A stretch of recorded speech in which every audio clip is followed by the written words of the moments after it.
Morning, y'all. Right, getting my cameras packed up. Busy day today. I'm off for Torquay to see Dan, we're filming, and then I got to go and see Matt as well, we're filming, trying to get finished up before Christmas. It's going to be a busy day.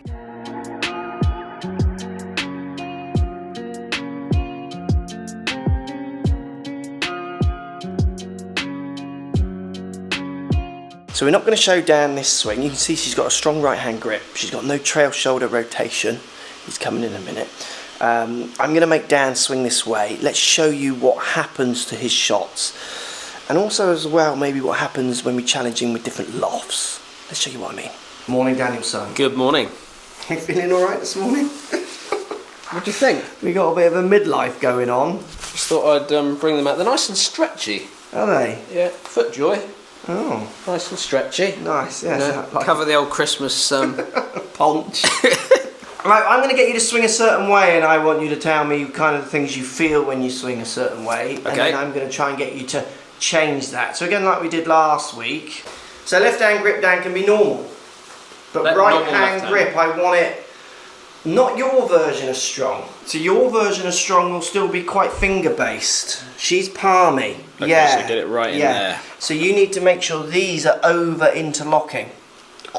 Yeah. So if you do your normal grip for me, interlock, do your normal grip, and then lift the club up so I can see underneath. I say this to students a lot, that there's gaps. Interlock means that, it doesn't mean that. Yeah.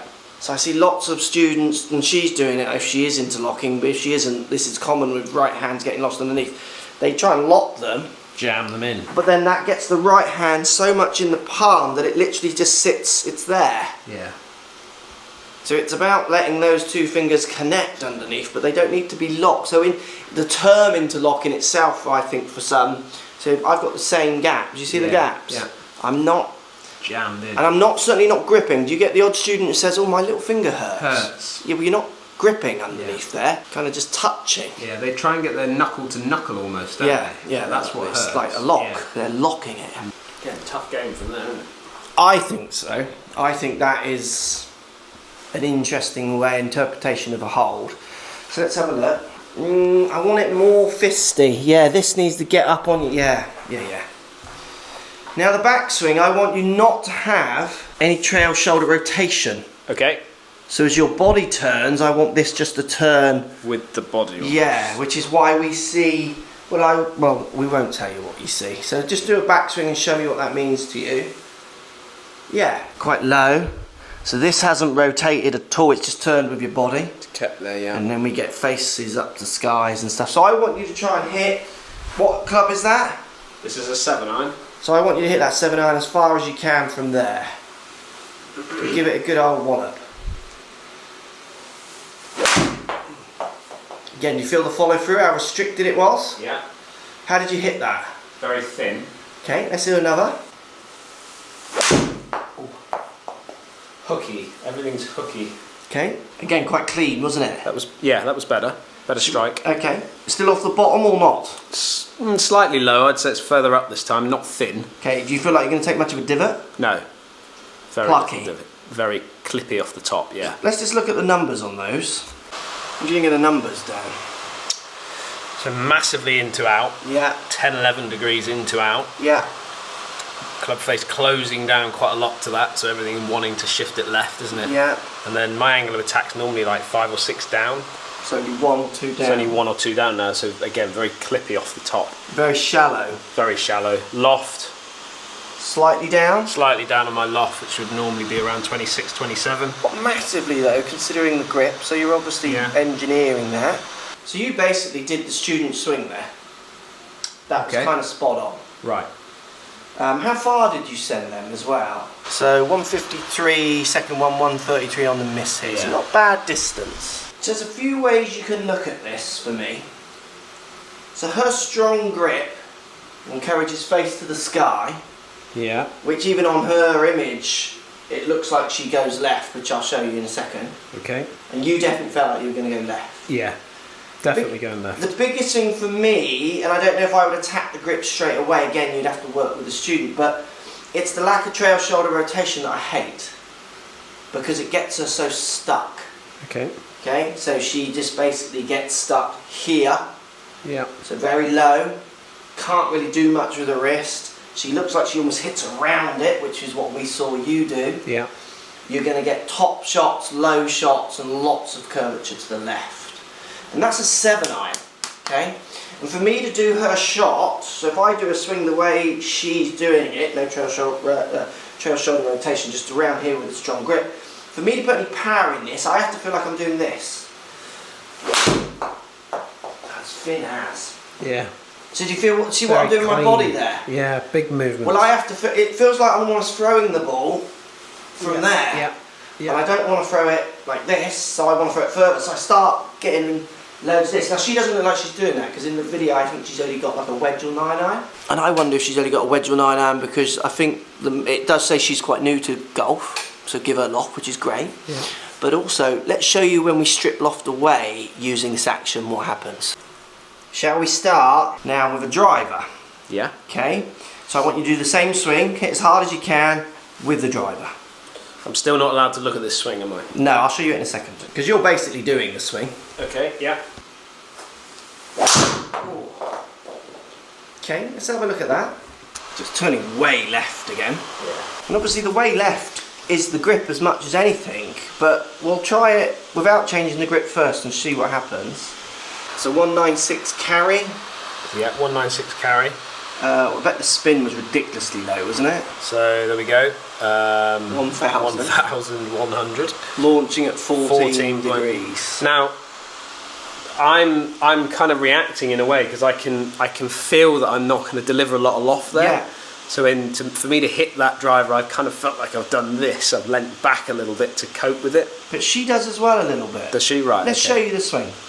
So you can see she's got a bit of lean as well, and that's a lofted club. She's a beginner. I mean, she looks fit and able to move, an active person, I'm guessing. She's also working it out a bit as well. Which is great, isn't it? Natural reaction to want to try and help it up in the air a little bit. But think about it. 1,000 revs of spin on a 14-degree loft with a club head speed of, what did you get up to there? 96 mile an hour. 96 mile an hour. The maths just doesn't work. It's not going to sustain any flight. It's going to dip out the air, and then she's going to start, unless she gets a lesson quick, which hopefully this helps, and I would advise her, if she can, go and have a one-to-one and talk about what we talk about in these videos, because it's going to be so much better than what we can do here. This is for everyone almost, these videos.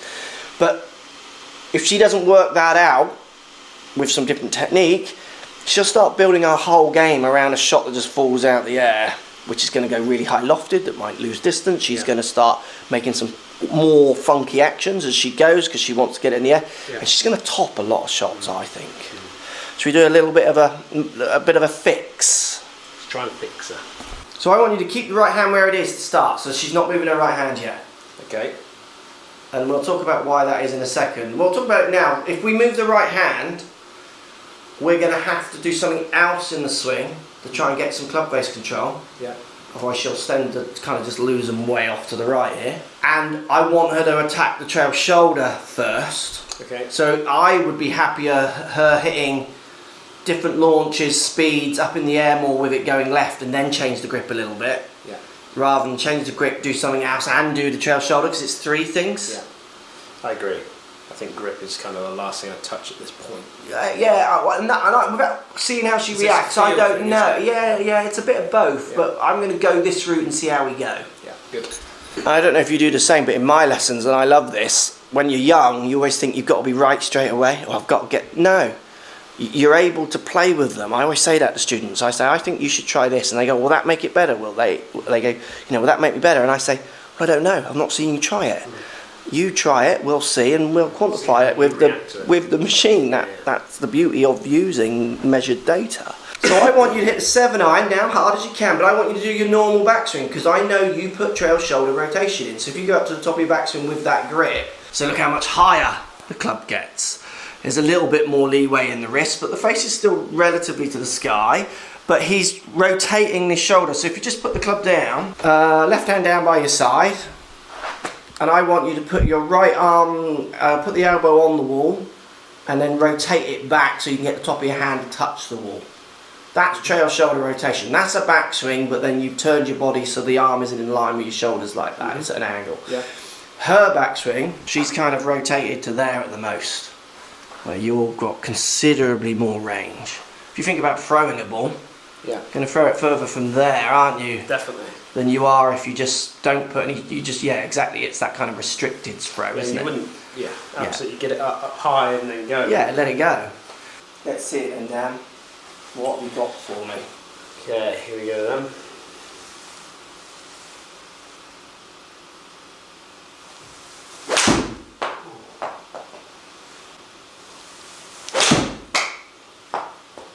So what do we start seeing?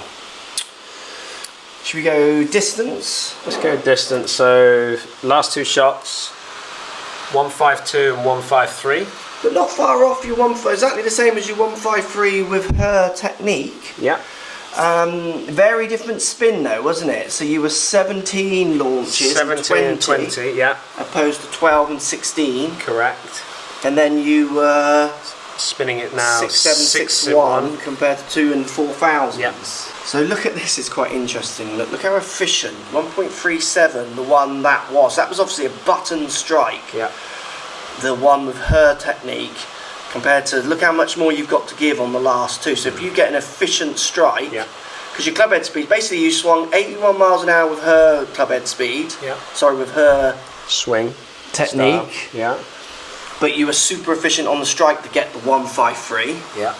So basically maxing out 153 yardage. But then your ball speeds are up on these, but obviously less efficient. So these have got so much more to give. You should be getting them up over the 160s with that, with your technique. With my strike, with a decent strike, with that club head speed, you'd see that efficiency pop up. Yeah. And the distance pop up. And the distance go up with it, yeah.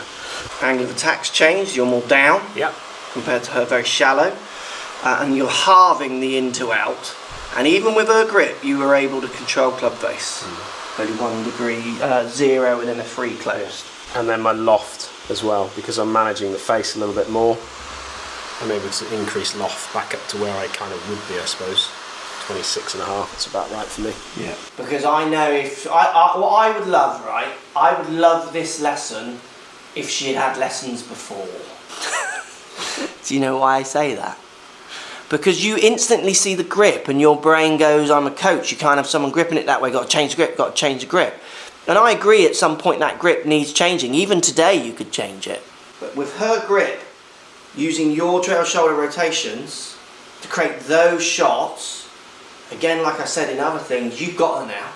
You've won. Yeah, got her. Because she's hitting it higher, further, little bit left but less. So she even knows how weird that feels when you say to her, right, it's going a little bit too far left, so definitely worth getting the grip modified a little bit. She'll just do it because she trusts you now. The student is bought in. And I always hated this when I went through PGA training. There was these orders. They wanted you to go through these orders to do things. Yeah. And I used to think this is anti-teaching a coach, because the skill for a coach, I think, I don't know what you think, it's not only knowing what you want to change, it's then doing it in an order that allows them to get the most enjoyment and gets them to then buy into what you're selling, in effect, which is your ideas of how they should swing. Yeah. It's like basic sales tactics, really. Absolutely right. It's about giving them an instant result that builds confidence in what you're saying to them. Yeah. It's exactly right. Find that quick, sort it out quickly, get some confidence, and then, as you quite rightly said, you've got them hooked. Let's then start making some other changes. And to that point, and I would always go that route generally, but then there are some students I get, just to go off point slightly for what she should do, who I say to them, look, I can't have this. For you to fix this is going to take some. This is not going to be easy.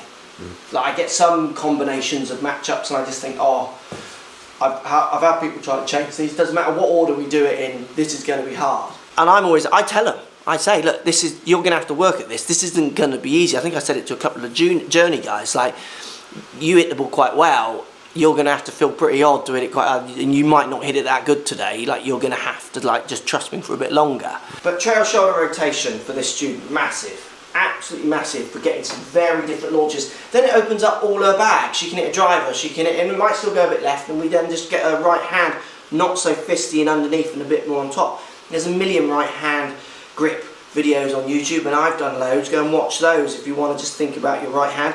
And what I would say to you is get the trail shoulder rotation going. I'll give you a few drills in a second. And then go for a lesson with your right hand grip and get it kind of the personal touch on it.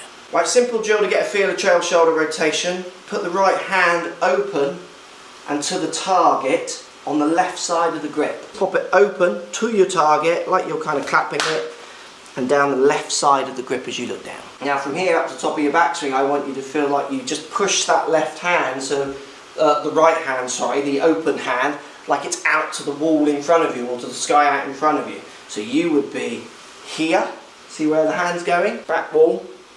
I want you to feel it crossing over the left. So you get this feeling of crossing, which is basically you doing this, because you're going to try and go from here to there, trail shoulder rotation, rather than just bringing it back. Yeah. With a little bit of wrist hinge. And then another simple one, split hand drill. Yeah. Left hand on top, right hand on the metal part of the club. Below the grip, yeah. Absolutely. You could do this at home, you don't need a ball. I want you to feel like you get your hands crossing this way. Yeah.